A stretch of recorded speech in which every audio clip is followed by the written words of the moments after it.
नमस्कार, स्वागत है आपका। मैं हूं आपके साथ प्रियंका और आप देख रहे हैं हमारा खास कार्यक्रम सूबा बोलेगा। सूबा बोलेगा में आज हम बात करेंगे सिस्टम की मौत।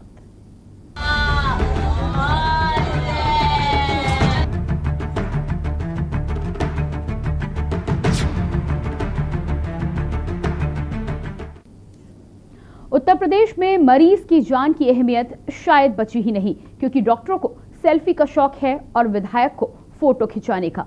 सेल्फी में चूर सफेद कपड़ों में डॉक्टर कैसे यमराज बने हैं, इसकी तस्वीर लखीमपुर खीरी के सीएचसी निघासन से सामने आई है।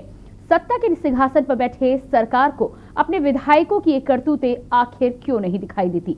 जहां अस्पताल में वीआईपी कल्चर के चक्कर में मरीज तड़प तड़प कर मौत के घाट उतर जाता है और अस्पताल का दौरा करने वाले विधायक सेल्फी में मस्त नजर आते हैं। जिम्मेदारों को अपनी जिम्मेदारी का एहसास आखिर कब होगा? एक मां के सामने, आंखों के सामने दम तोड़ते बेटे के दर्द को ये जिम्मेदार कब महसूस करेंगे, ये बड़ा सवाल है। इन सवालों के जवाब हम पता करने की कोशिश करेंगे हमारे खास कार्यक्रम सूबा बोलेगा में। लेकिन उसके पहले लखीमपुर से आई दिल दहला देने वाली ये खबर आपको दिखाते हैं, ये रिपोर्ट आपको दिखाते हैं। मेरा बेटा तड़पता रहा। वहाँ विधायक जी भी थे क्षेत्र के? हाँ। उन्होंने भी नहीं सुनी आपकी बात? कोई नहीं सुना।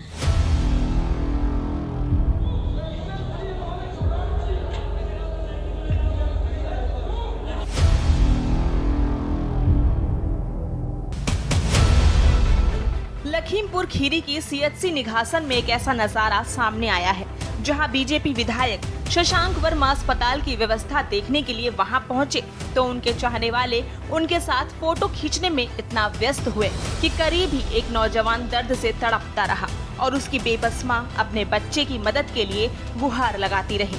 लेकिन उसकी पुकार ना तो माननीय के कानों तक पहुंची और ना ही डॉक्टरों ने उसकी फरियाद सुनी। लगभग 4 घंटे तक एम्बुलेंस का इंतजार करती मां को जब एम्बुलेंस मिली तो वह उसे लेकर जिला अस्पताल के लिए रवाना हो सकी। लेकिन तब तक इतनी देर हो चुकी थी कि अस्पताल पहुंचने से पहले ही बेटे ने उनके हाथों में दम तोड़ दिया।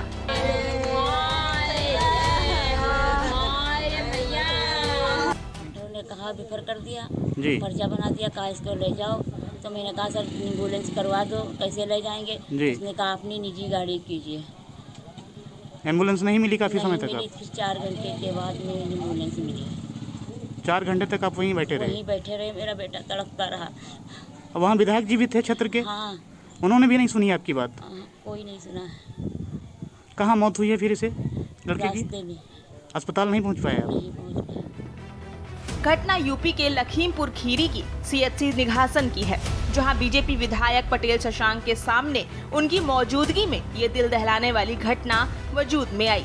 ये मौत नौजवान की ही नहीं, सिस्टम की मौत है, जो कहीं ना कहीं सत्ता में बैठे जिम्मेदारों पर सवाल खड़ा कर रहा है। आखिर कब तक बेबसी की मौत मरते रहेंगे लोग?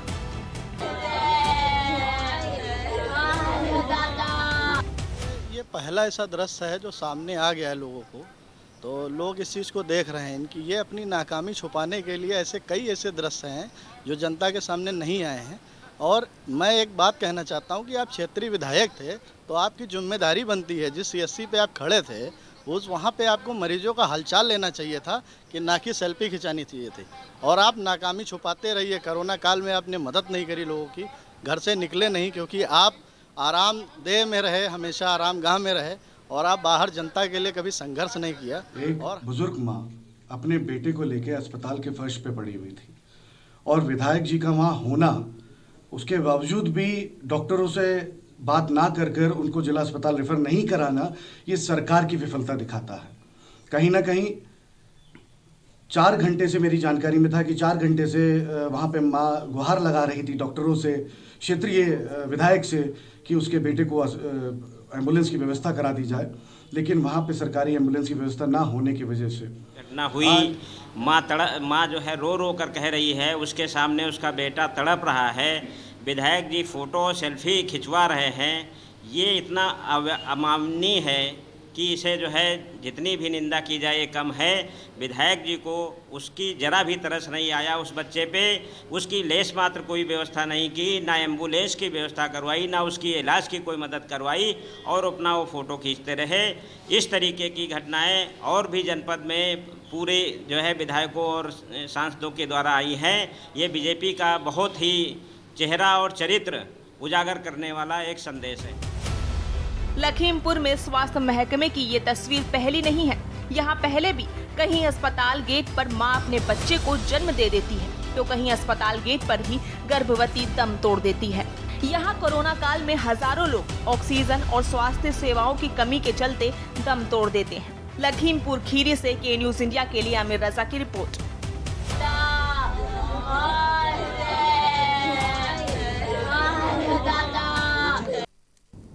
तो ये तस्वीर आपने देखी लखीमपुर खीरी के सामुदायिक स्वास्थ्य केंद्र की तस्वीर, जहां पर माननीय विधायक पहुंचे थे और माननीय विधायक का पहुंचना कहीं ना कहीं उस युवक के लिए जानलेवा साबित हो गया।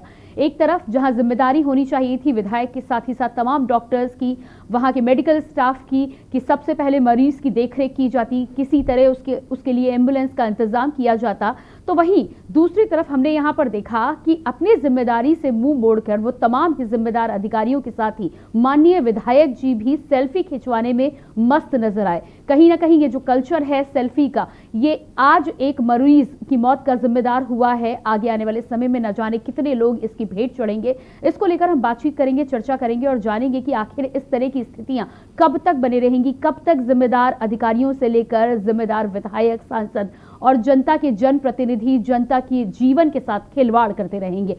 हमारे साथ चर्चा करने के लिए एक पैनल जुड़ेगा। रियाज अहमद, प्रदेश महासचिव युवा मोर्चा कांग्रेस से हमारे साथ जुड़े हैं, आपका बहुत बहुत स्वागत है सर। साथ ही साथ ताहिरा हसन जी, सामाजिक कार्यकर्ता भी हमारे साथ जुड़ी हैं, आपका भी बहुत बहुत स्वागत है मैम। और आमिर रजा, संवाददाता लखीमपुर, हमारे साथ जुड़े हुए हैं। साथ आगे भी हमारे साथ जो गेस्ट जुड़ेंगे उनका तारुफ मैं आपसे कराऊंगी। इसी बीच हम इससे पहले चर्चा में आगे बढ़ें और उसको लेकर बातचीत शुरू करें। हमारे साथ एक दर्शक भी बने हुए हैं, अशरफ, उनसे जानेंगे कि क्या कहना चाहते हैं। जी अशरफ, बहुत बहुत स्वागत है आपका कार्यक्रम में। जी बहुत बहुत धन्यवाद आपका। के न्यूज के माध्यम से आपने जो आज खबर दिखाई है उसके लिए मैं बहुत बहुत धन्यवाद अदा करना चाहता हूँ। बहुत बहुत शुक्रगुजार हूँ कि इस तरीके की खबरें जो आती हैं, एक मानवता को शर्मसार करने वाली जो बात है, जो हम लोग प्रतिनिधि जो चुनते हैं, प्रतिनिधि चुनने के बाद में घंटों लाइन लगे रहते हैं कि किसी हिसाब से वोट डालने के बाद में उसको हम पहुंचाएं, अपना रहबर बनाए, अपना इस तरीके से रहबर बनाए कि हमारे पर कोई मुसीबत जब आए तो मुसीबत में वो हमारे सामने खड़ा हो, हमारे साथ में खड़ा। जिस तरीके से आज दिखाया गया, हमने के न्यूज के माध्यम से देखा 1 बजे की खबर में, तो हमें बहुत अपने मतलब बहुत शर्मसार देने वाली खबर सामने नजर आई है। जी बिल्कुल, हमें कॉल करने के लिए आपका बहुत बहुत शुक्रिया। और वाकई इस तरह की जब घटनाएं होती हैं तो केवल उस परिवार के लिए नहीं, केवल परिजनों के लिए नहीं, बल्कि पूरे समाज के लिए कहीं ना कहीं ये शर्मनाक धब्बा होता है। किस तरह का हमारा समाज है, किस तरह के हमारे आसपास के लोग हैं जिनके लिए किसी की जिंदगी मायने नहीं रखती है। सबसे पहले हम चर्चा में जरूर आगे बढ़ेंगे, लेकिन हमारे साथ संवाददाता आमिर रजा बने हुए हैं। आमिर, यहाँ पर आपसे जानना चाहेंगे कि जिस तरह की ये घटना हुई है, इस घटना के बाद भी हमने माननीय विधायक जी से भी बातचीत करने की कोशिश की थी। सबसे पहले तो आपसे ये जानना चाहेंगे कि कितने घंटे ये खेल वहां चलता रहा और तमाम जो डॉक्टर से लेकर मेडिकल कर्मी है, क्या किसी ने भी जहमत नहीं उठाई कि ये खबर कहीं ना कहीं जल्दी से जल्दी किसी भी सुविधा केंद्र तक पहुंचती जहां से एम्बुलेंस का इंतजाम किया जा सकते?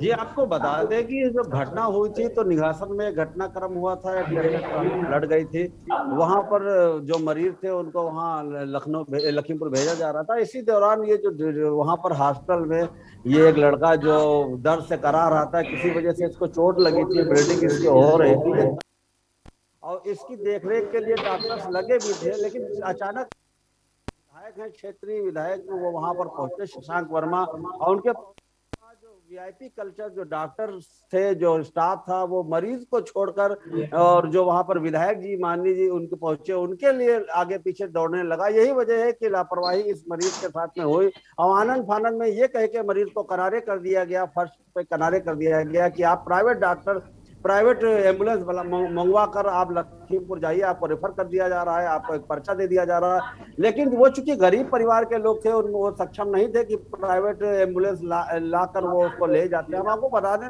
कि लखीमपुर में स्वास्थ्य महकमे में एक प्राइवेट एम्बुलेंस का भी एक पूरा सर्किल है, पूरा एक गैंग है जो इस गेम शामिल रहते हैं। वो भी यहाँ पर एक बात निकल कर आई। लेकिन जिस तरीके से इस बच्चे की मौत हुई, इस बच्चे की मौत के, इस युवक की मौत में के पीछे कहीं ना कहीं वो जो विधायक मौके पर पहुंचे थे, विधायक के साथ में जो वीआईपी कल्चर लागू हुआ और लोग उनको छोड़कर, मरीजों को छोड़कर इनके आगे पीछे घूमने लगे, कहीं ना कहीं लगभग वो आदमी, वो माँ चिल्लाती रही, चीखती रही एम्बुलेंस के लिए कि सरकारी एम्बुलेंस मिल जाए, सरकारी एम्बुलेंस मिल जाए, लेकिन नहीं मिली। और 4 घंटे बाद जब एम्बुलेंस मिली तो उसकी इतनी ब्लीडिंग हो गई थी, इसका ब्लड निकल गया था कि वो लखीमपुर आते आते रास्ते में उसने अपनी माँ की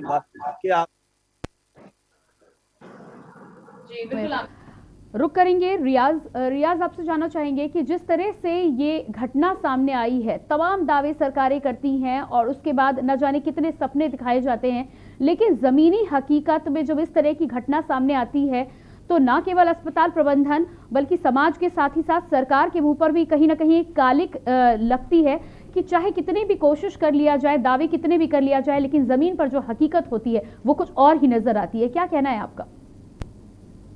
पहले तो मैं के न्यूज़ का धन्यवाद करना चाहता हूं कि मैं आज अपनी बात रख रहा हूं। जनता के मुद्दे तो कई हैं, लेकिन आज जो दृश्य हम लोगों के सामने आया है तो अभी हम लोग जाग रहे हैं, देख रहे हैं कि हाँ ये हुआ है। पता नहीं कितने ऐसे मामले हुए हैं जो हम लोगों के नज़रों में नहीं आए और हम लोग देखते हुए भी अनदेखा करते रहे। हम लोगों ने आवाज उठाई, यहाँ पे अस्पताल प्रशासन हो, चाहे पूरे जिले का प्रशासन हो, अस्पताल का, हम लोगों ने बहुत ही आवाज उठाई, चाहे ऑक्सीजन को लेकर के। लेकिन यहाँ पे जनप्रतिनिधि, 8 विधायक, 2 सांसद होते हुए भी यहाँ के हाल बेहाल, खस्ता हाल हैं। यहाँ पे हम लोग बताते हैं कि हम लोग हमेशा लोग पीड़ितों की मदद करते चले आए। ये आलम हो गया है कि जमीनी स्तर देखा जाए तो चाहे कोई भी हो, स्वास्थ्य को लेकर के इतना भयंकर तरीके से मार गुजर रहा है कि कहा जाए एक तरफ से जांच के लिए चाहे सवाल उठाए जाएं, जांच भी नहीं हो रही थी उस टाइम, हम लोग सवाल उठा रहे थे ऑक्सीजन को लेकर के। स्वास्थ्य का इतना बुरा हाल है इस जिले में, लखीमपुर में, कि हम बात करें तो क्या करें, क्योंकि वो हम लोगों के सामने आना ही नहीं चाहते हैं, जनता के सामने जवाब ही नहीं देना चाहते हैं। क्योंकि उनसे अगर सवाल पूछा जाए तो सिर्फ उनका मुद्दा देश, हिंदू, पाकिस्तान और इन्हीं पर रह जाता है। जमीनी हकीकत कुछ है ही नहीं। इलाज के नाम पे सब जीरो है, सब दिखावा है। योगी जी ने जितने भी वायदे किए थे वो सारे वायदे इनके जो है नाकार, बेकार साबित हुए। बिल्कुल, हमारे साथ ताहिरा जी भी बनी हुई हैं। ताहिरा जी, वीआईपी कल्चर का दुष्परिणाम हमने कहीं ना कहीं कोरोना काल की दूसरी लहर में भी देखा है। जिस तरह से वीआईपी बेड से लेकर सिलेंडर तक सबसे पहले वीआईपी लोगों को मुहैया कराया गया और जो गरीब तबके के लोग थे, जिनके पास सुविधाएं नहीं थी, कहीं ना कहीं भारी संख्या में मौतों का सामना उनको करना पड़ा। आज एक बार फिर वही घटना सामने आई है यहाँ पर। इससे बेहतर तो ये होता कि विधायक जी उस जगह पे गए ही ना होते, कम से कम अस्पताल प्रबंधन के साथ ही साथ डॉक्टर्स अपना काम करने की कोशिश तो करते। आपको नहीं लगता कि इस तरह के कल्चर को कम से कम इतनी सेंसिटिव जगह पर बंद होना चाहिए, जहां पर मरीज अपनी जान के लिए जाते हैं, अपनी जान बचाने के लिए जाते हैं, वहां पर इस तरह के कारनामे, इस तरह की जो घटनाएं सामने आती हैं, कहीं ना कहीं मरीजों की मौत का कारण बनती हैं? बिल्कुल, पहले मैं आपको बहुत मुबारकबाद दूंगी कि आपने बहुत इंपॉर्टेंट एक इशू जो आम जनता से जुड़ा हुआ इशू है उसको उठाया, क्योंकि देखिए स्वास्थ्य हमारा फंडामेंटल राइट है और ये इंश्योर्ड है हमारे कॉन्स्टिट्यूशन में, हमारे संविधान में ये है, ये हमारा फंडामेंटल राइट है। हर वेलफेयर स्टेट की जिम्मेदारी बनती है कि आम जनता को बेहतर स्वास्थ्य सुविधाएं पहुंचाई जाएं। और ये जो वीआईपी कल्चर है इसकी यहाँ पे मतलब ये तो बिल्कुल इस सबसे बड़े लोकतंत्र में एक बखौल सा है। इस सबसे बड़ा लोकतंत्र जो हमारा है दुनिया का है, जो संविधान से चलता है, वहां पर अगर विधायक जी गए थे तो विधायक जी की जिम्मेदारी बनती थी कि वो देखते कि अगर वहां पे कोई तड़प रहा है या कोई जिस तरह का वो है तो वहां पर उसको उसके लिए आगे बढ़ना चाहिए, तो उनको एक मिसाइल कायम करना चाहिए था और डॉक्टर्स के ऊपर भी अकाउंटेबिलिटी फिक्स करना चाहिए कि ये वीआईपी कल्चर कैसा। आपकी जिम्मेदारी है, आप ओथ लेते हैं कि आप जानों को बचाएंगे जब आपको मेडिकल की डिग्री मिलती है। आपने उस ओथ के साथ नाइंसाफी किया है, उसके साथ धोखा किया है। वो जो वहां पे स्वास्थ्य कर्मी थी वो क्या कर रहे थे? अगर मां चिल्ला रही थी, इसे आपके रिपोर्टर ने बताया 4 घंटे तक यही चलता रहा, सेल्फी चलती रही। उन तमाम डॉक्टरों के आया होगा से सेल्फी ले रहे होंगे, हर चीज अब तो हर चीज आ जाती है, पता चल जाएगा सोशल मीडिया से, मोबाइल से, कैमरे से। तो उन सब पे अकाउंटेबिलिटी फिक्स होनी चाहिए कि आप यहाँ पर क्या कर रहे थे, क्या आप चाह रहे थे कि विधायक जी के साथ फोटो खिंचा के आप कुछ और, आपको कुछ प्रमोशन मिल जाए, कुछ हो जाए, क्या करना चाह रहे थे आप वहां?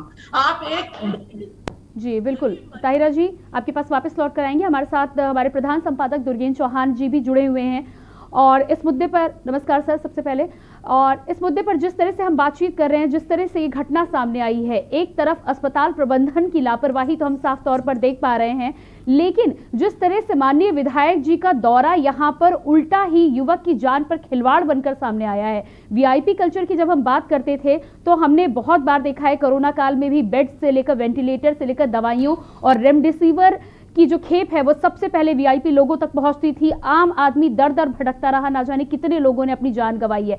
आज भी वही स्थिति देखने को मिली है। एक तो सरकारी एम्बुलेंस मुहैया नहीं हुई, दूसरा विधायक जी ने जहमत नहीं उठाई। वो जब वहां दौरा करने गए थे तो क्या दौरा करने गए थे, क्या वहां सेल्फी लेने गए थे? दुर्गेन जी क्या कहना है आप? देखिए प्रियंका, बहुत ही ये दुखद है जो ये दृश्य हमने देखा, और जहां मतलब मेरे पास शब्द नहीं कि मैं क्या कहूं, क्योंकि जिस तरीके से उस माँ की तड़प हमने देखी जब हमारे संवाददाता आमिर रजा ने इस खबर को भेजा, वो अगर वो वास्तव में जो रॉ फुटेज है उसको आप देख लेंगे तो आपका कलेजा मुंह को आ जाएगा, किस तरीके से वो तड़प रही है। और जो उस बच्चे की जो नौजवान है उसकी तड़प देखी, वो वास्तव में तड़प रहा है। हम पत्रकार हैं और हम इस तरह की घटनाएं देखते देखते देखते हम लोग संवेदनहीन हो जाते हैं, लेकिन आप देखिए जो हमारे पास फुटेज है उसकी तड़पन आप देखिए कि वो वास्तव में ज़मीन पर तड़प रहा है और उसके बाद 4 घंटे तक तड़पता रहा। तो क्या ये एक इंसान की कीमत, जान की कीमत ये है? ये बेशर्म सिस्टम है, नाकाम सिस्टम है। और विधायक की तो मैं बिल्कुल हाथ जोड़ रहा हूँ उनके लिए कि भाई ऐसे जनप्रतिनिधि होंगे तो बड़ी बड़ी गंभीर स्थिति हो जाएगी। यही विधायक लोग गोल बंद होकर कहते हैं कि भाई नेता तो बदल दो उत्तर प्रदेश का। यही लोग कहते हैं कि भाई ये मुख्यमंत्री नहीं चाहिए, वो मुख्यमंत्री नहीं चाहिए। भाई अपना काम कर लो ना, पहले अपना काम कर लो ना। ये ऐसे लोग हैं कि इन्होंने अपना काम नहीं करना है। क्या वहाँ इनको मदद करने के लिए से क्या कोई मुख्यमंत्री रोक रहा था? क्या कोई विपक्ष का नेता रोक रहा था? क्यों नहीं किया? जो आमिर रजा ने बताया कि कहीं एक एक्सीडेंट हो गया था, उसके कुछ घायल पीएससी में पहुंचे थे, चुनाव आ गया है, विधायक जी अब अपनी मांद से निकल आए हैं। पूरे कोरोना काल में वो बिल्कुल कहीं नज़र नहीं आया, जैसा कि हमारे संवाददाता बता रहे हैं कि बिल्कुल वो घर में रहे। अब चूंकि चुनाव आ गया है, टिकट को लेकर असेसमेंट शुरू हो गया, लखनऊ से दिल्ली तक दौड़ शुरू हो गई है, तो विधायक जी ने भी सोचा कि चलो भाई अब कुछ पीआर कर लिया जाए। तो वो मेडिकल पीआर में निकले हुए थे, लेकिन एक व्यक्ति की जान जा रही थी।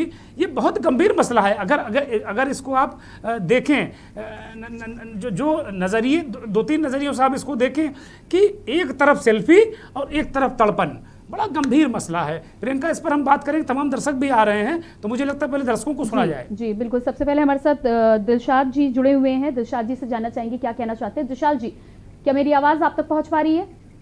जी मैम नमस्कार, मैं दिलशाद खान बोल रहा हूँ रसूलाबाद कानपुर देहात से। जी मैम, हमारे सिस्टर का मृत्यु हुई थी 3 तारीख को जी, और पर जो ससुराल जनी थे उन्होंने बताया कि कोरोना से मृत्यु हुई है जी। और इसके बाद जब पोस्टमार्टम कराया गया तो उसमें फांसी लगाकर मारने का पूरा आया। 11 पन्नों की पोस्टमार्टम रिपोर्ट है और पूरा कार्रवाई होने के बाद आज 21 दिन बीत गए हैं, अभी तक किसी की गिरफ्तारी नहीं है। मैम, सीओ दफ्तर रसूलाबाद के चक्कर काट के थक गए हैं। वो कहते हैं आज जाएंगे, कल जाएंगे, परसों जाएंगे। 21 दिन बीत गए हैं। उस क्षेत्र की बात है जहां महामहिम राष्ट्रपति जी आ रहे हैं। अब कल जब सीओ ऑफिस गए तो उन्होंने बताया कि महामहिम राष्ट्रपति जी आ रहे हैं, उनके जाने के बाद देखेंगे। आप ये समझ लो, इतना गंभीर मामला कि कोरोना से मृत्यु की सूचना दी लेकिन जब जांच कराई गई, हमने जांच की मांग की तो वो फांसी से निकली। 4 महीने सिस्टर की शादी के हुए थे और 2.5 महीने की प्रेग्नेंट थी, पूरे शरीर पे चोट थी। 11 पन्नों की मेडिकल रिपोर्ट है, लेकिन अभी तक किसी की 5 लोगों में गिरफ्तारी नहीं हुई है। दिलशाद, ये बहुत बहुत महत्वपूर्ण मसला है, जैसा कि आप बता रहे हैं, बेहद गंभीर मसला है। आप जहां आपने फ़ोन किया है हमसे संपर्क करने के लिए, हमारे असाइनमेंट डेस्क पर आप पूरा मसला नोट कराइए फ़ोन करके। हम निश्चित तौर पर आपकी आवाज़ को उठाएंगे और हम इस पूरी जो घटनाक्रम है इसको हम उजागर करेंगे। जी बिल्कुल। तो एक बार फिर से ये घटना इस तरह की सामने आ रही है। इस तरह की घटनाएं जब सामने आती हैं कि लोगों को मीडिया के सामने आना पड़ता है, एक पूरा सिस्टम मौजूद है, लेकिन उस सिस्टम में जब कहीं सुनवाई नहीं होती है तो मजबूरन लोगों को इस तरह कॉल करके मीडिया के सामने अपनी बात रखनी पड़ती है। इस मामले में जिस तरह से दुर्गेन जी ने भी कहा है कि इस मामले को पूरी तरह से समझ के आगे हम इस मसले पर भी बातचीत करेंगे, लेकिन अगले कॉलर हमारे साथ राजेंद्र जी जुड़े हुए हैं झारखंड से, उनसे जानेंगे कि वो क्या कहना चाहते हैं। राजेंद्र जी। नमस्कार जी। राजेंद्र जी क्या कहना चाहते हैं, अपनी बात रखें आप। हमारा मन कहना है कि ये जो घटना घटी है आपके सामने जी, और बच्चा जैसा तड़प रहा है और विधायक जी वहाँ खड़े हैं, तो विधायक जी को जेल के सलाखों में पहले डाला जाए। उसका मृत्यु का जो कारण वो विधायक है, ऐसे विधायक को जेल के सलाखों में डाला जाए और तुरंत इसे गिरफ्तार किया जाए। और उसके साथ साथ वहाँ पर जो डॉक्टर वगैरह खड़ा था उनको भी इसकी मृत्यु की जवाबदारी देते हुए उनको भी गिरफ्तार किया जाए और विधायक जी को तो निश्चित गिरफ्तार करके जेल के सलाखों में डाला जाए। जी बिल्कुल ठीक कहना है आपका। जिम्मेदारी कहीं ना कहीं होनी चाहिए, जिम्मेदारी होती तो आज ये घटना हमारे सामने घटित ना हो रही होती। दुर्गेन जी, इस मुद्दे पर यहाँ पर हम चर्चा को आगे बढ़ाना चाहिए। जिस तरह से हमारे तमाम दर्शकों का भी कहना है, कहीं ना कहीं यदि जवाबदेही होती तो इस तरह की घटना ना आती। इस तरह की घटनाएं होती हैं, तमाम जिम्मेदार अधिकारियों से लेकर, चाहे अस्पताल प्रबंधन की बात करें, डॉक्टर्स की बात करें, मेडिकल स्टाफ की बात करें या फिर जनप्रतिनिधि की बात करें, मामला यही होता है कि इस तरह के मामले आते हैं जाते हैं, जांच के नाम पर लंबा लंबा समय दिया जाता है, लेकिन ना तो जवाबदेही तय होती है, ना ही सजा के तौर पर किसी के साथ कुछ किया जाता है। नहीं, निश्चित तौर पर प्रियंका, ये चूंकि बेहद गरीब परिवार है, जिस तरीके से हम देख रहे हैं उनकी माली हालत कैसी है ये नज़र आ रहा है। जब उससे कहा गया कि भाई उनको एम्बुलेंस के लिए 2 टूक कह दिया गया अस्पताल से कि आप प्राइवेट एम्बुलेंस बुलाइए। जिस व्यक्ति के पास खाने को संकट है, जीना मुश्किल हो रहा है, कोरोना काल है, गाँवों की दशा, जो गाँवों में रहते हैं वो जानते हैं कि गाँव की क्या दशा है और किस तरीके से गाँव के लोग जीवन यापन करते हैं। वो 2 टूक कह देते हैं कि एम्बुलेंस अपने पास से मंगा लीजिए। कहाँ से मंगा लेगा पैसा है क्या उसके पास? जो सारा सरकारी सिस्टम है, जो लखनऊ में बैठकर शासन सत्ता के लोग बातें करते हैं, क्या वो ग्राउंड लेवल पर नज़र आता है? और इसको एग्जीक्यूट करने के लिए कौन लोग हैं? इसको एग्जीक्यूट करने के लिए जो अधिकारी हैं और इस पर निगरानी करने के लिए जो जनप्रतिनिधि हैं, जनप्रतिनिधियों को इसकी निगरानी करनी चाहिए। तो निगरानी के बजाय वहाँ विधायक जी पहुँचते हैं, वो अपना जो PR वर्क करते हैं और उसके बाद डॉक्टर लोग उनसे सेल्फी खिंचाने लगते हैं। के न्यूज़ ने 2-3 बार उनसे संपर्क करने की कोशिश की, लेकिन वो अपनी जिम्मेदारी और जवाबदारी से बच रहे हैं। निश्चित तौर पर मुझे लगता है कि कहीं ना कहीं उनको थोड़ी सी लाज शर्म आई होगी, अगर नहीं आई है तो उनको आ जानी चाहिए, क्योंकि ये बड़ी गंभीर विषय है।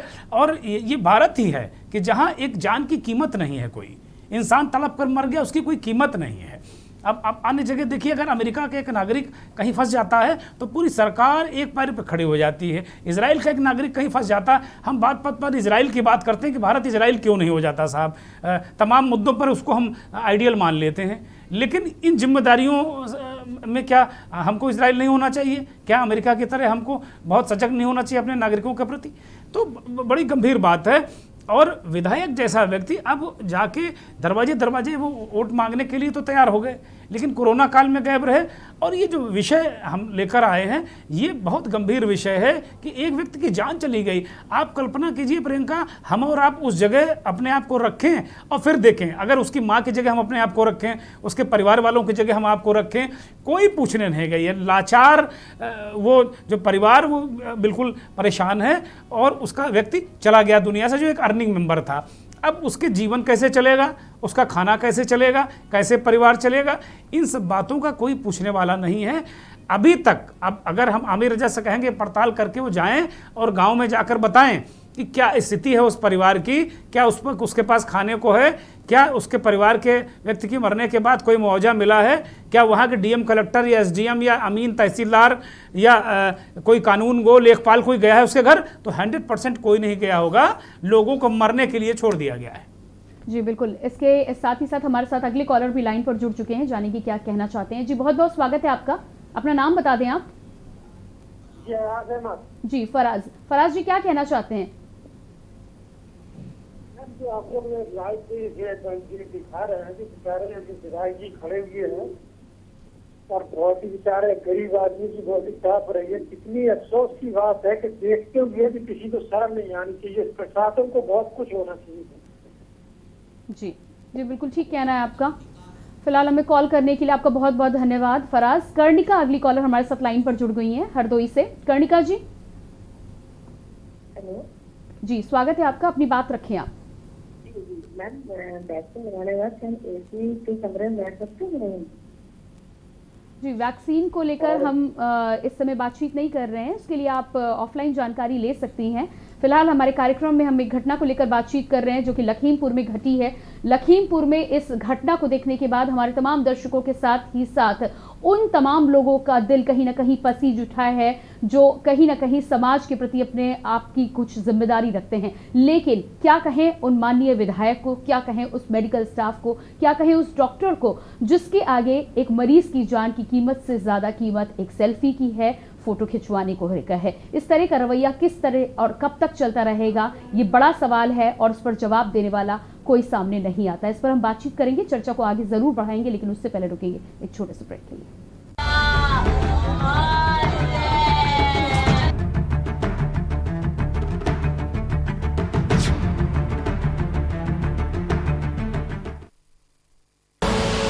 आप देख रहे हैं के न्यूज, खबरों का सारथी।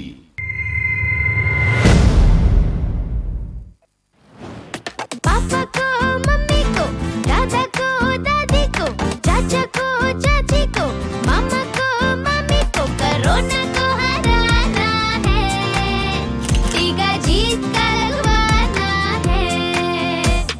सब्जी वाले अंकल को, टैक्सी वाले भैया को, हर गांव और शहर को, प्रदेश के सारे लोगों को कोरोना को हराना है, टीका जीत का लगवाना है।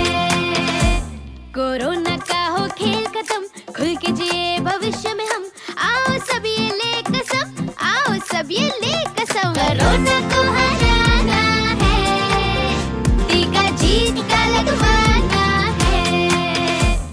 हर कोई हरदम मास्क लगाए, 2 गज की दूरी निभाए, हाथ धोकर सफाई अपनाए, कोरोना को हराना है, टीका जीत का लगवाना है। चलो टीका जीत का लगवाएं, कोरोना को हराएं। पूरे प्रदेश में निशुल्क टीकाकरण अभियान में 18 वर्ष से अधिक उम्र वाले सभी नागरिक मुफ्त टीका लगवा रहे हैं। आप भी cowin.gov.in पर या जन सुविधा केंद्रों पर पंजीकरण करवाएं। शीघ्र ही टीका लगवाएं, सुरक्षा कवच बनाएं, लगवाएं टीका जीत का। जुबान के लिए उड़ चला गैरों की ज़मीं पर, खुशबू अपने पन की ढूंढता। दूर कितना भी जाओ, इस जुबान से दूर ना जा पाओगे। विमल, बोलो जुबान केसरी। आप देख रहे हैं के न्यूज, खबरों का सारथी।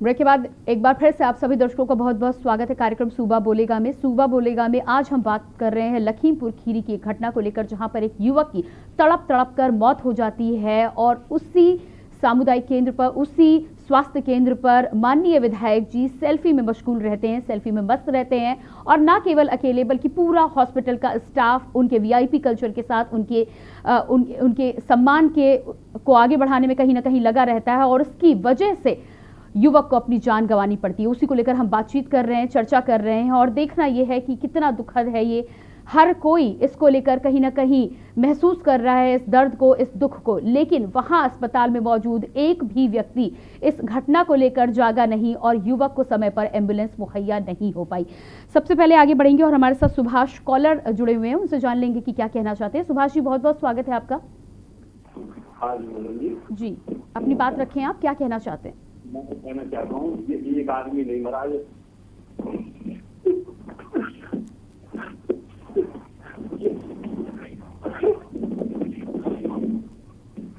जी सुभाष जी, इस घटना को देखकर हम सबको दुख हुआ है, संवेदना हुई है कहीं ना कहीं। आप अपने आप को संभालिए, ये समाज है और इस समाज में इस तरह की घटनाएं भी सामने आती हैं। अफसोस ये है कि इस तरह संवेदना महसूस करने वाले व्यक्ति कम होते हैं। अपनी बात रखें आप।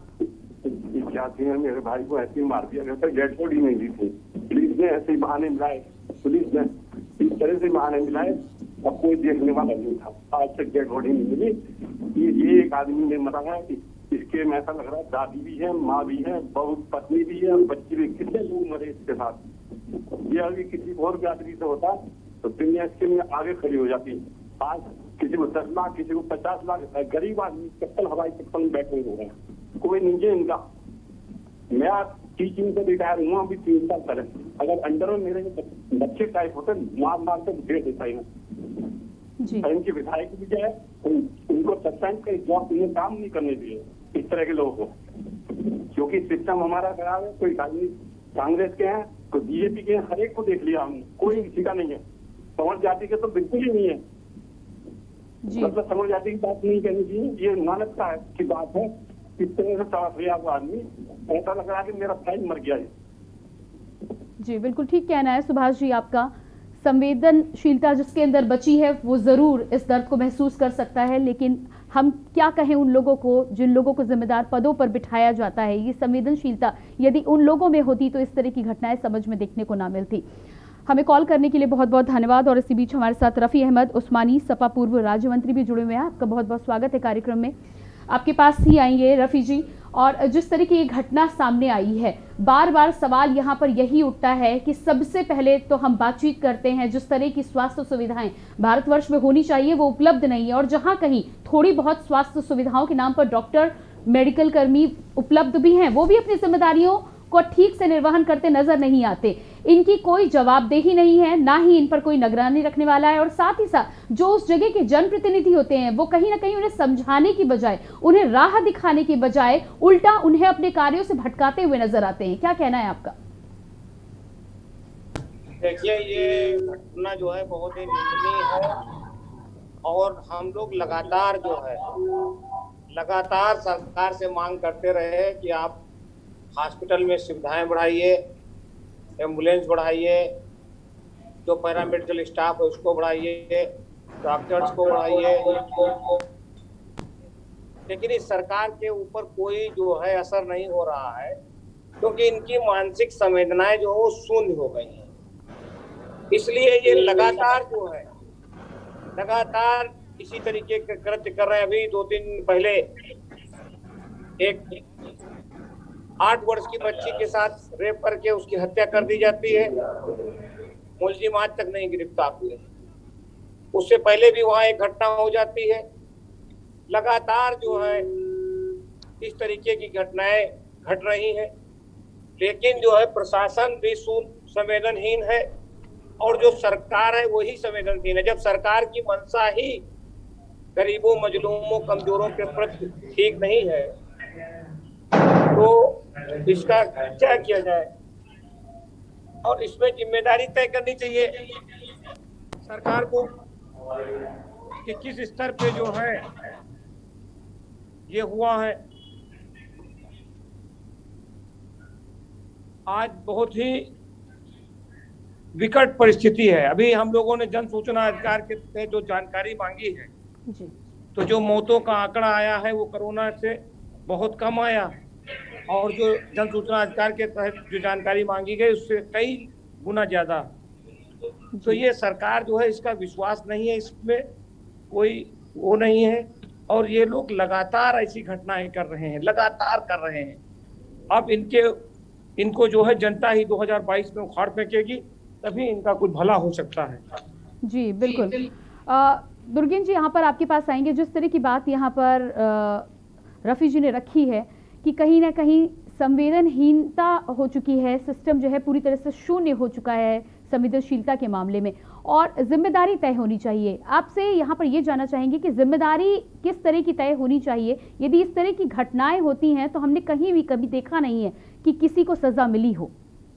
निश्चित तौर पर ये है कि ये बहुत एक जांच हो गई, आदेश हो गए और कार्रवाई होते होते सब लोग भूल जाते हैं। वो चाहे किदवई साहब हो, चाहे हम और आप हों, सब चाहे उस्मानी साहब हों, सब लोग इस तरह की घटनाओं को याद नहीं रहती, क्योंकि ये जीवन बहुत तेज़ी से चल रहा है। आदमी अंधी दौड़ में, विकास के अंधी दौड़ में, अपने विकास के अंधी दौड़ में और तमाम तरीके के उलझनों में उलझा हुआ है। एक मसला ये है। लेकिन ये जर्नल बात, जैसे उस्मानी साहब ने बहुत मुझे लगता है प्रदेश स्तर की बात कह दी या राष्ट्रीय स्तर की बात कह दी कि भाई ये सरकार है, इसका मानसिकता ऐसी है। ये बहुत जर्नल सा बयान है।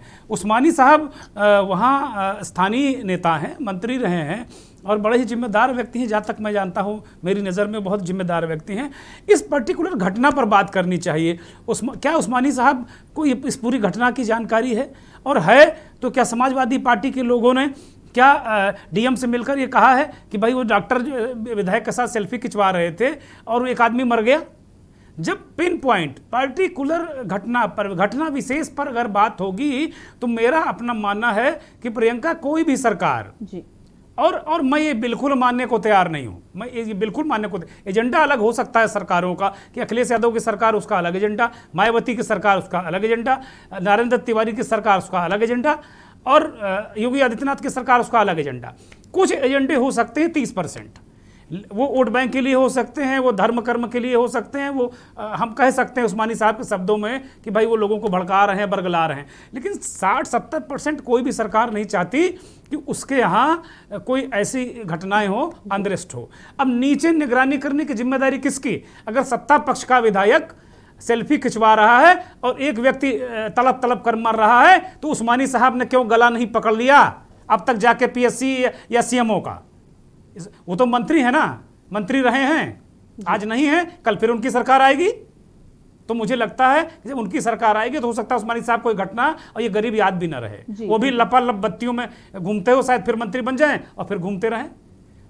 मेरा ऐसा एजम्पशन है, हो सकता है या अपवाद हो और उस्मानी साहब ऐसा ना करें। जी बिल्कुल। लेकिन प्रियंका, जो सबसे बड़ी बात यह है कि हम अगर सत्ता पक्ष अगर कोई एक विधानसभा स्तर का मसला है या एक वार्ड स्तर का मामला है, तो विधानसभा स्तर का मामला है तो नेता को कम से कम एक ज्ञापन समाजवादी पार्टी की तरफ से अब तक चला जाना चाहिए डीएम को कि ये मौत हुई है, इसके जिम्मेदार कौन है, कलेक्टर साहब जी। और जिस आरटीआई की बात कर रहे हैं उस आरटीआई के तहत ये भी पूछा जा सकता है, क्योंकि वो गरीब के पास 10 रुपए भी आरटीआई लगाने, उसको पता ही नहीं होगा आरटीआई क्या है। 2005 में कानून राजीव गांधी की मंशा जो थी उसको इम्प्लीमेंट किया गया था और सूचना का अधिकार कानून, और आज तक बहुत सारे लोगों को पता ही नहीं है कि है कानून क्या। तो मुझे लगता है कि अगर ये निगरानी सत्ता पक्ष नहीं कर रहा है, सत्ता पक्ष भी उसी धींगा मुश्ती में शामिल हो गया है, तो विपक्ष को अपनी भूमिका निभानी होगी। और मुझे लगता है कि समाजवादी पार्टी से मजबूत कोई विपक्ष उत्तर प्रदेश में है नहीं। प्रियंका जी बिल्कुल। तो यहाँ पर जिम्मेदारी का निर्वहन कहीं ना कहीं पार्टी को भी करना चाहिए और जरूरी नहीं है कि सत्ताधारी पार्टी ही हर तरह से जनता की मदद करे। विपक्ष भी यदि चाहे तो बहुत कुछ किया जा सकता है। इस बात पर हम चर्चा पहले भी कर चुके हैं, आगे भी कर सकते हैं। रियाज जी इस मसले पर कुछ कहना चाह रहे थे। जी रियाज जी, क्या कहना है आपका? देखिए, विपक्ष की वो बात है तो समाजवादी पार्टी को अगर जो विपक्ष का नेता बता रहे हैं कि आप पार्टी विपक्ष में है, ऐसा नहीं है। कांग्रेस पार्टी भी जमीनी स्तर से कई कार्यक्रम कर रही है, हर ब्लॉक। भाई रियाज देखिए रियाज, ये मसला इसका नहीं है कि आप इलेक्शन की बातें मत करिए। आप मेरी मंशा है कि भाई समाजवादी पार्टी एक प्रमुख पार्टी है, उसके 54, 55, 57, 58 जो भी विधायक हैं, ठीक है, आपके 4 बचे होंगे। मैं इस विषय पर पढ़ना ही नहीं चाहता, ये मसला ही नहीं है कि कौन क्या है। आप दोनों मिलकर कंधे से कंधा मिलाकर इसको न्याय दिलवा दीजिए। मैं झंडा उठाकर इस दोनों का झंडा पकड़ लूंगा। मैं ऑन एयर बतौर संपादक मैं इस बात को कबूल कर रहा हूं। मैं आपको वादा कर रहा हूं कि समाजवादी पार्टी और आपका कांग्रेस पार्टी, मैं एक तरफ प्रियंका गांधी, एक तरफ अखिलेश यादव का झंडा पकड़ लूंगा ऑन एयर। आप इसको न्याय दिला दीजिए। इन सब बातों से कुछ नहीं होने वाला है। अब चुनावी वोट, भाई वोट किस मुंह से आप लोग मांगेंगे? इस तरह लोग मरते रहे, सत्ता पक्ष के लोग धींगा मुस्ती कर रहे हैं जैसा कि आप लोग आरोप लगा रहे हैं, तो क्या होगा? यहाँ सवाल ये नहीं है कि उस्मानी साहब मुख्य विपक्ष हैं या कांग्रेस पार्टी मुख्य विपक्ष है, और जो सच्चाई है वो जमीन पर है। मैं कह रहा हूं कि दोनों मिलकर ये काम कर लें जी। मैं पुनः कह दे रहा हूं कि भाई कांग्रेस भी बहुत बड़ी विपक्षी पार्टी है, 130 साल पुरानी पार्टी है, और रियाज साहब मैं भी बहुत दिनों से पत्रकारिता कर रहा हूं और कांग्रेस पार्टी को मैंने बहुत राष्ट्रीय स्तर पर कवर किया, मैं जानता हूं कांग्रेस पार्टी को। तो मेरा उद्देश्य किसी पार्टी को छोटा बड़ा करना नहीं है, मुख्य बात है कि मुख्य जो विपक्ष है वो सब लोग एकजुट हो जाएं और इस गरीब को न्याय दिला दें। जी बिल्कुल, इस मुद्दे पे देख लेते हैं, रियाज जी कुछ कहना चाह रहे हैं, देखते हैं कि रियाज जी का क्या स्टैंड होने वाला है। जी रियाज जी, आप कुछ कहना चाह रहे थे, इस घटना की हम बात कर रहे हैं, आज इसी पर चर्चा कर रहे हैं, आप क्या करेंगे इस परिवार को न्याय दिलाने के लिए? 24 घंटे के अंदर प्रशासन ने अगर जो इसका संज्ञान लेकर कार्रवाई नहीं करी तो हमने आपके चैनल के माध्यम से एक संदेश दिया है कि अगर 24 घंटे के अंदर ये इन्होंने कोई कार्रवाई नहीं करी तो हम लोग सीएससी के बाहर जा करके धरना प्रदर्शन करेंगे। जब तक ये कार्रवाई नहीं होती, उनके घर वालों को मुआवजा नहीं मिलता है, हम लोग ये मुद्दा उठाने जा रहे हैं और हम लोग बैठेंगे वहां पे निश्चित तौर पे, क्योंकि हम जो लोग जो कहते हैं वो करते हैं। मैं एक जमीनी स्तर का कार्यकर्ता हूं, मैं बहुत बड़े लेवल का कार्यकर्ता नहीं हूं, मैं उसी क्षेत्र में पैदा हुआ, वो मेरा क्षेत्र है, क्योंकि मैं वहाँ की ज्यादा बेहतर जानता हूँ, क्योंकि मैं उस इलाके से, मेरा जन्म वही हुआ है। वो इतना पिछड़ा इलाका बन चुका है, जबकि वहां से माननीय सांसद जी, माननीय विधायक जी, वहीं के रहने वाले माननीय सांसद जी हैं, अपने घर की सड़क तर नहीं बनवा पाए माननीय। तो आप क्या उधर जाते हैं अपने घर पे, क्या सीएससी क्या आपको नहीं दिखती सर? क्या नहीं दिखती सर? हम लोगों ने निरंतर धरने प्रदर्शन किए, आपके चैनल के माध्यम से कई बार हम लोगों की खबरें दिखाई गई। मैं एक जमीनी स्तर का कार्यकर्ता हूं, ये वादा विश्वास दिलाता हूं कि उसके साथ न्याय नहीं हुआ तो हम लोग जरूर धरने पे बैठेंगे। जी बिल्कुल, तो यहाँ पर न्याय तो होना ही चाहिए। ताहिरा जी के पास आएंगे।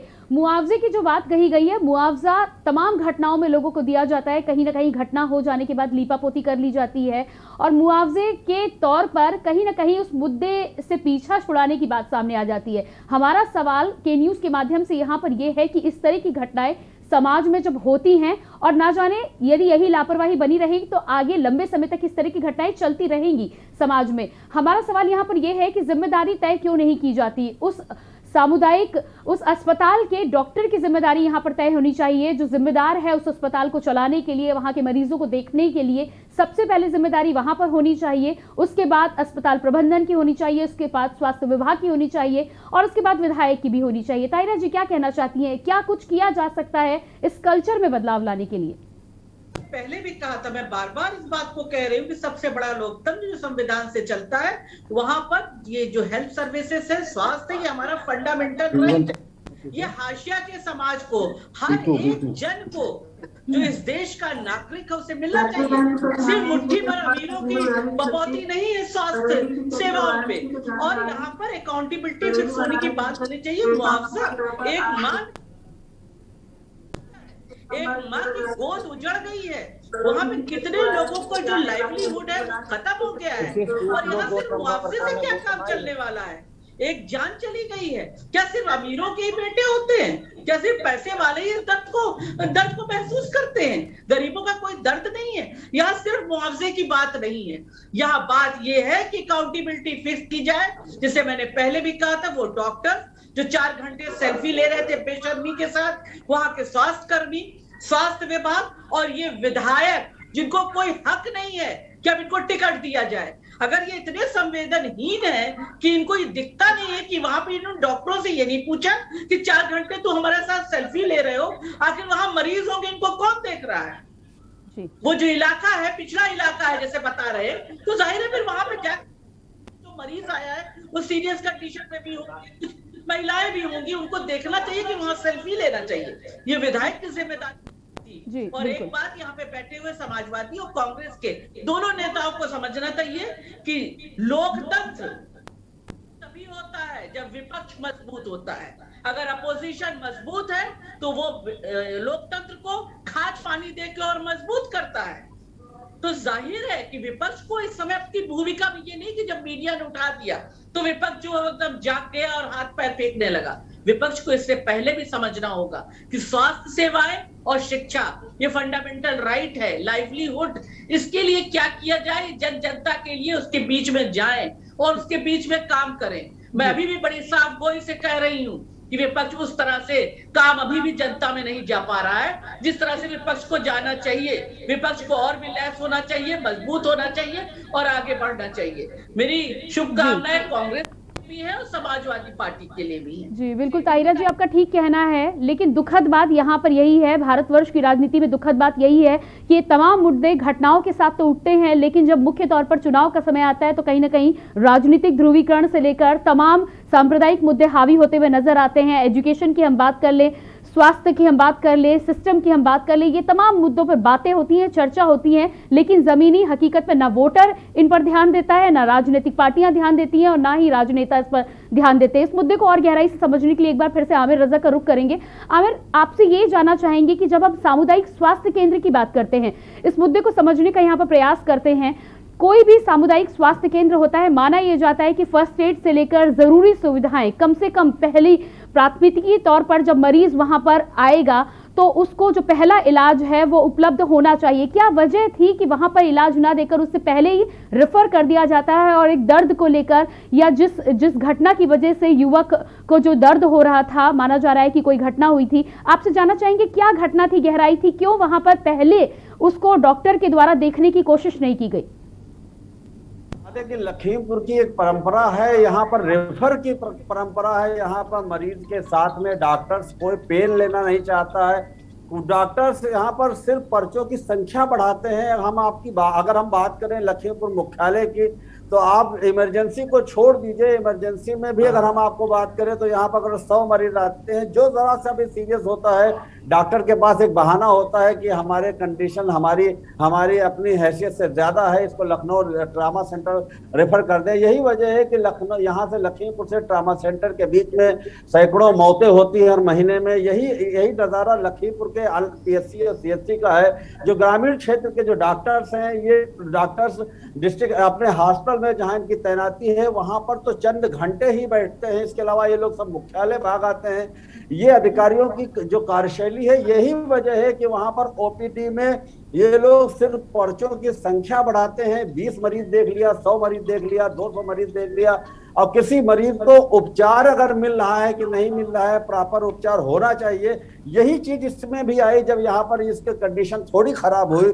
तो इन्होंने वहां पर फर्स्ट एड देने की जगह पर इन्होंने रेफर करना मुनासिब ज्यादा समझा, क्योंकि इनको वहां पे उस मरीज के साथ में टाइम लगाना इनको मुनासिब नहीं समझा, क्योंकि इनकी नजर में मरीज की जिंदगी कोई बड़ी बात नहीं थी। और इसी दौरान उस वक्त और जो उसके सोने पे सुहागा ये हो गया कि मानी आ गए और मानी के साथ फोटो और सेल्फी के चक्कर में उनके साथ VIP कल्चर को अपनाने में ये दुर्घटना हुई। हम आपको बता दें कि प्रशासन की संवेदनहीनता और जो उनकी संवेदनहीनता का आप अंदाजा इस बात से लगा लीजिए कि घटना के बाद जब के न्यूज ने इस बात को उठाया तो पूरे लखीमपुर के लोगों की जबान पर इस बात को ये बात है, और विपक्ष के लोग जबानी खर्च तो कर रहे हैं, लेकिन सत्ता पक्ष के लोग कैमरे के सामने कुछ भी बोलने तक तैयार नहीं है। उनकी जिलाध्यक्ष जो है उनसे संपर्क करने की कोशिश की तो उन्होंने भी कोई जवाब, यहाँ पे जो सांसद हैं उनसे कोशिश की इस संबंध में बात करने के लिए, उन्होंने भी कोई जवाब नहीं दिया। इसके अलावा प्रशासन की जो जिम्मेदारी होती है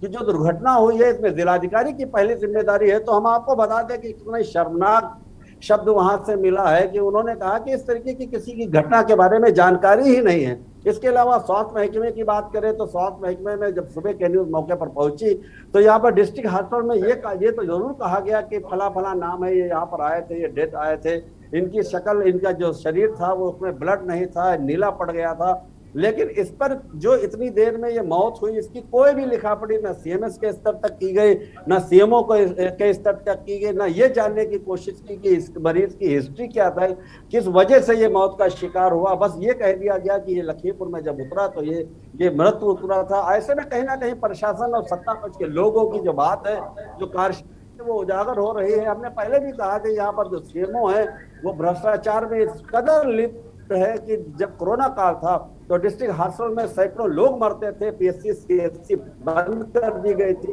और जो कोविड सेंटर था वहां पर खाने के लिए लोग संघर्ष करना पड़ता था, इलाज तो बहुत दूर की बात है। ऐसे सीएमओ के हाथ में जब लखीमपुर में स्वास्थ्य सेवा है, स्वास्थ्य की बात है, तो कहीं अंदाजा लगाया जा सकता है। ऐसे लोगों पर जो सत्ता पक्ष के लोग हैं उनका संरक्षण है, कहीं ना कहीं सवाल जरूर खड़ा करता है। और ये लखीमपुर का बदनसीबी कहेंगे कि इस तरीके की मौतों के बावजूद सत्ता के लोग सड़कों पर नहीं है, सत्ता के लोग जवाब देने के लिए तैयार नहीं है और विपक्ष के लोग अभी तक सड़कों पर आने के लिए तैयार नहीं। जी बिल्कुल, आपके पास आएंगे आमिर। संजय हमारे साथ आगरा से कॉलर जुड़े हुए हैं, जान लेते हैं कि क्या कहना चाहते हैं। संजय जी, संजय जी स्वागत है आपका, अपने विचार रखिए। आप क्या कहना चाहते हैं, अपनी बात रखें। मैं बताना चाहते हैं कि उत्तर प्रदेश के अंदर सिस्टम बहुत ही खराब चल रहा है जी। ना तो एम्बुलेंस मिलती है, ना बेड मिलता है, कोई सुविधा नहीं दी जा रही। हेलो जी बिल्कुल, हमें कॉल करने के लिए बहुत बहुत धन्यवाद संजय। और दुर्गेश जी, एक बार फिर से आपके पास यहाँ पर आएंगे। जिस तरह के सवाल इस तमाम चर्चा के बाद उठे हैं और जिस तरह से जानकारी संवाददाता आमिर ने हमें दी है कि डॉक्टर्स ने कोशिश नहीं की फर्स्ट एड देने की, तमाम सामुदायिक स्वास्थ्य केंद्र की जब हम बात करते हैं, पिछले कोरोना काल के दौरान, कोरोना काल की दूसरी लहर के दौरान भी हमने यही देखा कि कहीं पर स्वास्थ्य केंद्र में डॉक्टर नहीं है, डॉक्टर हैं तो एक जो ये कल्चर बढ़ता जा रहा है कि डॉक्टर्स मरीजों को देखे बिना कहीं ना कहीं बड़े अस्पतालों के लिए रेफर कर देते हैं, या एक प्रैक्टिस ये भी है कि डॉक्टर्स का अपना प्राइवेट क्लिनिक है, वो सरकारी केंद्रों पर मरीजों को ना देखकर अपने प्राइवेट क्लिनिक पर डॉक्टर मरीजों को बुलाना पसंद करते हैं और कोई ना कोई बहाना देकर वार्ड बॉय के सहारे कहीं क्लिनिक चलाया जाता है, कहीं डॉक्टर्स रहते भी हैं तो उस जिम्मेदारी के साथ क्लिनिक नहीं चलाते। तो ये जो कल्चर बनता जा रहा है जिसकी वजह से मरीजों की जान के साथ लगातार खिलवाड़ किया जाता है और जो सरकारी स्वास्थ्य विभाग है उसे कमर तोड़ने का भी काम कहीं ना कहीं किया जा रहा है। इनका बहुत ही दुखद जो घटना हुई है, अभी आपने देखा कि जो संवेदनशील लोग हैं, अमरोहा का एक दर्शक हमारे फूट कर रो पड़े। अब और आप इस घटना की जो गंभीरता और इस घटना का जो दूसरा पहलू है हम देख रहे हैं कि कितना उन्होंने सवाल उठाया कि जैसा हम तस्वीरों में देख रहे हैं, उनकी माँ है, पत्नी है, परिवार है, तो अब इसका कौन पुरसा हाल है। तो ये आप देखिए हमारे दर्शकों को आंसू आ रहे हैं, वो फूट कर रो रहे हैं, लेकिन ये निर्लज्ज सिस्टम, ये जो निर्लज्ज जनप्रतिनिधि हैं, इनको भी संज्ञान नहीं। आमिर रजा कह रहे हैं डीएम को पता नहीं, सांसद जी कुछ जवाब नहीं देना चाहते, जिला अध्यक्ष जान बचाकर भाग रहे हैं। तो ये क्या स्थिति है, ये बड़ी गंभीर भयावह स्थिति है। भाई आप भाग रहे हैं, जनता को तो चाहिए कि इन लोगों को सबक सिखाए। अभी चुनाव आ रहा है, उसमें बताना चाहिए कि भाई ऐसे लोग, ऐसे गैर जिम्मेदार लोग हमें नहीं चाहिए, हमें अस्पताल चाहिए, अच्छे अस्पताल चाहिए, और ऐसे लोग चाहिए जो जवाबदेह हों। गैर जिम्मेदार लोग नहीं चाहिए कि एक तरफ सेल्फी खींचती रही, एक तरफ उसकी सांसें टूटती रहीं। प्रियंका, ये बिल्कुल अलग मसला है कि डॉक्टरों को ये जो सरकारी में नौकरी करते हैं, मोटी तनख्वाह लेते हैं, उसके बाद प्राइवेट करते हैं। बहुत सारी स्थितियाँ ऐसी भी हैं कि हो सकता है कि वहाँ संविदा के डॉक्टर हों, जाहिर सी बात हो प्राइवेट करेंगे, बहुत संविदा के डॉक्टर अपना क्लिनिक भी चलाते हैं और वो भी काम करते हैं। सबसे बड़ा जो अहम विषय इसमें ये आया है, ये देखने को मिला कि आप इसमें जब उस व्यक्ति को पीएससी सीएससी जो भी है सीएससी में लाया गया और उसके जो जिला अस्पताल तक पहुंचने का जो समय है उसको देखने की ज़रूरत है। एक तरीके से मेडिकल ऑडिट की ज़रूरत है। इसमें एक मेडिकल ऑडिट कराया जाना चाहिए कि वो व्यक्ति कितनी बजे सीएचसी में, सामुदायिक स्वास्थ्य केंद्र में आया और फिर जिला अस्पताल कब पहुंचा, इस दौरान उसको क्या क्या ट्रीटमेंट दिया गया, क्या क्या ट्रीटमेंट ज़रूरत होगी, तब आपको पता चलेगा कि वास्तव में गड़बड़ी कहाँ हुई है। और ये कराए कौन? वो भाई डीएम को पता ही नहीं कि उनके ज़िले में एक इतनी बड़ी घटना हो गई है। मीडिया उनको से अन्य लोगों को भी पता चल रहा है। रियाज साहब वहाँ के स्थानीय रहने वाले हैं, बहुत हिम्मत के साथ वो बातें कह रहे हैं, बड़ी अच्छी बात है। हम उनका खैर मकदम करते हैं कि भाई ऐसे लोग जो हैं आगे आए तो बहुत अच्छी बात है। लेकिन मैं एक सलाह भी देना चाहूँगा कि भाई आप केवल सीएचसी के सामने आप धरना प्रदर्शन करेंगे, पुलिस आएगी, आपको अरेस्ट करके ले जाएगी, आप प्रियंका गांधी जिंदाबाद, राहुल गांधी जिंदाबाद करेंगे, उससे उसका लाभ नहीं होने वाला। बहुत सोच समझ कर विपक्ष को रणनीति अपनानी होगी, वो चाहे रियाज साहब हो चाहे उस्मानी साहब हो। बहुत अच्छा ऐसा कोई काम करिए, इस तरीके से घेरिए ऐसे सिस्टम को, इस तरीके से ऐसे सिस्टम को परचोट कीजिए ताकि ये सिस्टम काबू में आ सके। और जो इस तरह के नौजवान जो एक हो सकता है कि अगर उसको डॉक्टर अटेंड कर लेते तो जान नहीं जाती, कोई ऐसा कुछ नहीं लग रहा था कि बिल्कुल एकदम जो 4 घंटे चल सकता था वो बच सकता था, जीवन उसका बच सकता था। तो अब मुझे लगता है विपक्ष को ये देखना चाहिए, मेडिकल ऑडिट की मांग करनी चाहिए कि भाई ये कहाँ की चीज़ें हुई और उसके अलावा उस परिवार का पुनर्वास कैसे होगा, सबसे बड़ी बात, और आगे घटनाएं ना हो। 3 बातों पर विपक्ष को ध्यान देना चाहिए।